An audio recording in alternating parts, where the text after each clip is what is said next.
প্রিয় দর্শকবৃন্দ, আসসালামু আলাইকুম রহমতুল্লাহ। আশা করি সবাই ভালো আছেন।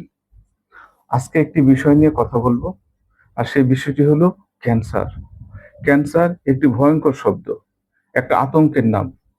এই ক্যান্সারের সাথে আমরা কম বেশি সবাই পরিচিত। ক্যান্সারের কারণে একটি পরিবার, একটি অর্থনৈতিকভাবে এবং সর্বস্ব হারিয়ে পঙ্গু হয়ে যায়, এবং ক্যান্সারের চিকিৎসা অত্যন্ত ব্যয়বহুল। এই ক্যান্সারের সাথে খাদ্যদ্রব্য বা খাবারের সম্পর্ক ওতপ্রোতভাবে জড়িত। ইনফ্যাক্ট সব অসুখের সাথেই খাবারের সম্পর্ক ওতপ্রোতভাবে জড়িত। যদি ক্যান্সার একটা অত্যন্ত ব্যয়বহুল এবং সংকটাপন্ন এবং ভয়ঙ্কর একটা অসুখ, এই জন্য এই বিষয়ের আজকে আলোচনা করছি। কিছু কিছু খাবার আছে যে খাবারগুলি খেলে আপনার ক্যান্সারের ঝুঁকি কমে, আবার কিছু কিছু খাবার আছে যে খাবারগুলি খেলে আপনার ক্যান্সারের ঝুঁকি বেড়ে যায়।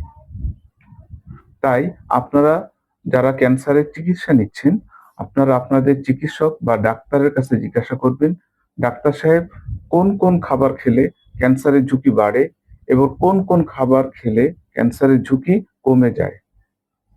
যদি এর উপর ভিত্তি করে আপনারা আপনাদের খাবারের তালিকা প্রস্তুত করেন এবং সেই অনুযায়ী খাদ্য অভ্যাস গড়ে তোলেন, তাহলে দেখবেন আপনাদের ক্যান্সারের চিকিৎসা অনেক ফলপ্রসূ হবে এবং সহজ হবে।